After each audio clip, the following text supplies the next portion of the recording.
নমস্কার বন্ধুরা, care recipe বক্সে সকলকে স্বাগত।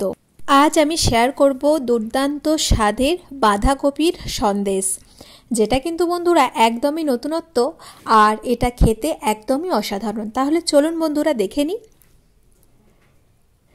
এখানে আমি একটা বড় সাইজের বাঁধাকপি নিয়েছি, তবে এতটা লাগবে না। এই বাঁধাকপির ওপরে যে সবুজ অংশটা আছে এটা আমি ফেলে দেব। কয়েকটা পাতা খুলে খুলে ওপরের ডিপ সবুজ অংশটা আমি বাদ দিয়ে দেব, আর ভেতরের যে সাদা মতো অংশ সেটা আমি নেব।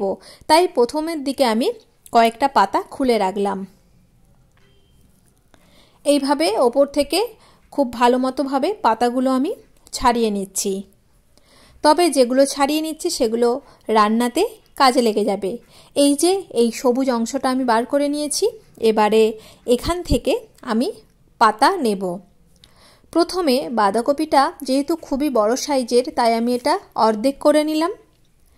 এরপর আমি এর বাইরে থেকে পাতাগুলো একটা একটা করে ছাড়িয়ে নেব। এইভাবে ছাড়ানোর কারণ হলো এর ভেতরে যে মোটা শিরের মতো অংশ থাকে প্রত্যেকটা পাতাতে, ওটা বাদ দিতে হবে।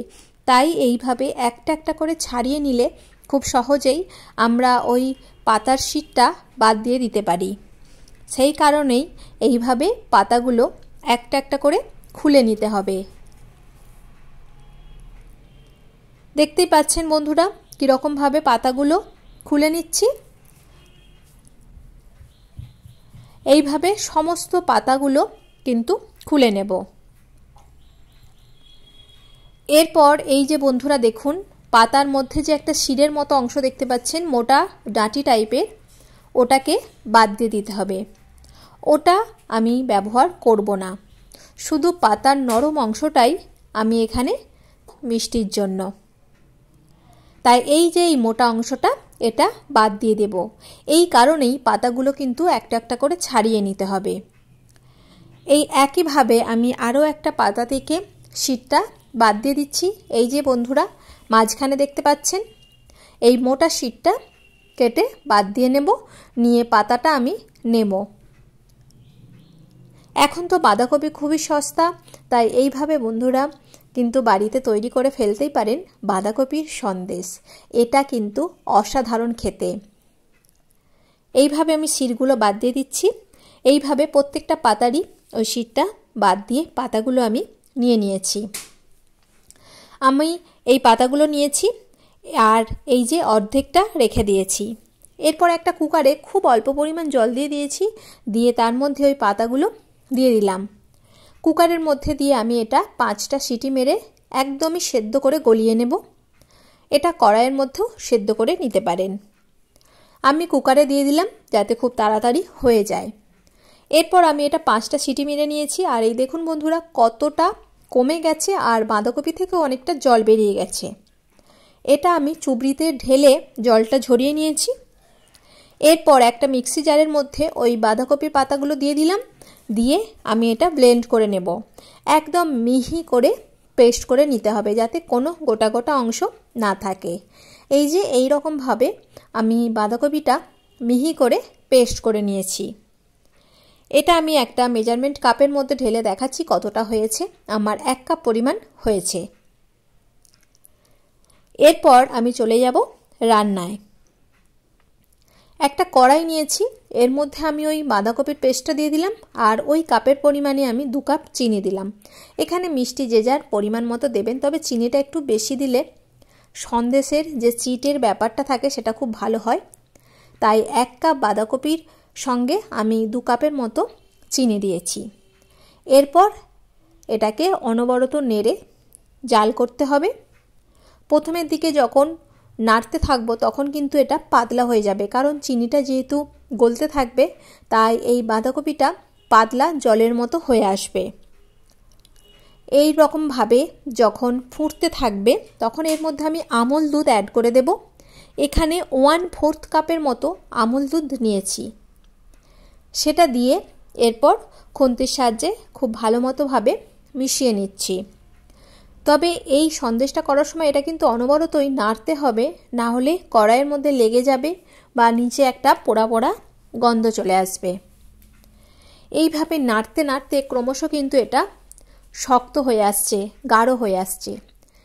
এই পর্যায়ে আমি এখানে 1 চামচের মতো ঘি দিয়ে দিলাম, দিয়ে আবারও নাড়তে থাকবো।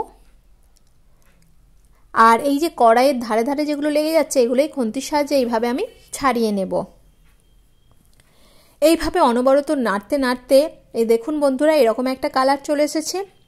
আর এর সেন্টটাও কিন্তু দারুণ, ক্রমশ এটা গাঢ় হয়ে যাচ্ছে। আমি সন্দেশের মতো আরও একটু টাইট করে নেব।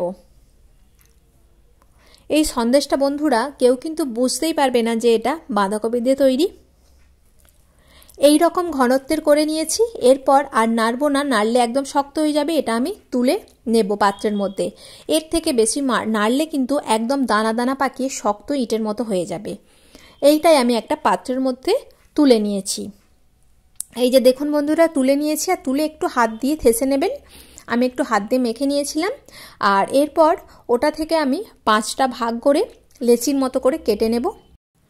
এই লেচির মতো করে কাটার কারণ হলো যাতে সন্দেশটা প্রত্যেকটা মানে পরিমাণটা সমান থাকে। তাই এইভাবে আমি 5টা বড় বড় রুটির যেমন মানে আটার লেচি করি সেই রকমভাবে সমান ভাগ করে কেটে নিচ্ছি। আর হাত দিয়ে একটু এই সময় একটু চেপে চেপে দিতে হবে। যত মাখা হবে ভালো করে তত ভালো হবে। এরপর হাতে আমি আরও একটু ঘি মাখিয়ে নিলাম, নিয়ে লেচি সব এইভাবে চেপে চেপে একটু মাখিয়ে নিচ্ছি হাত দিয়ে।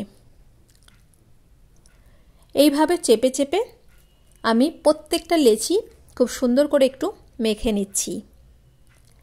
এরপর যখন মাখা হয়ে যাবে তখন আমি সন্দেশের আকারে শেপ করে নেব। এইভাবে একটু বড় করে গোল করে আমি চৌকো শেপ করে নিচ্ছি। দেখতেই পাচ্ছেন বন্ধুরা, এখানে যে যার মতো পছন্দ মতো কিন্তু শেপ করে নিতে পারেন। আমি এইভাবে চৌকো সাইজ করে মানে আকারটা দিচ্ছি। আমার এই এক একটা লেচি থেকে 2টো করে সন্দেশের পিস করব। এরপর মাঝখান থেকে আমি ছুরি দিয়ে এইভাবে কেটে দিলাম। ব্যাস, একদম কিন্তু তৈরি হয়ে গেল বাঁধাকপির সন্দেশ। এইভাবে প্রত্যেকটা লেচি থেকেই আমি এই রকম সাইজ করে সন্দেশ করে নেব। এখানে যে যার পছন্দ মতো তৈরি করে নেবেন। আর এর মধ্যে যদি কেউ চান কিছু বাদামও অ্যাড করতে পারেন। এর মধ্যে যে যার পছন্দ মতো বাদাম বা কাজু কিশমিশ সব কিছুই কিন্তু দিয়ে দিতে পারেন। আর এটা খাওয়ার পর কেউ বুঝতেই পারবে না যে এটা বাঁধাকপি দিয়ে তৈরি বলে। এইভাবে আমি প্রত্যেকটা লেচি থেকেই সন্দেশগুলো বার করে নিলাম। আশা করছি বন্ধুরা ভিডিওটি খুব ভালো লেগেছে। সকলে ভালো থাকবেন, সুস্থ থাকবেন। আর অবশ্যই এইভাবে বাঁধাকপি সন্দেশ বানাবেন, খুবই ভালো লাগবে। এটা কেউ খেয়ে একদমই ভাবতে পারবে না যে এটা বাঁধাকপি দিয়ে তৈরি। সকল বন্ধুদের কাছে অনুরোধ রইল চ্যানেলটি সাবস্ক্রাইব করে পাশে থাকবেন। আর ভিডিওটি দেখার জন্য অসংখ্য ধন্যবাদ।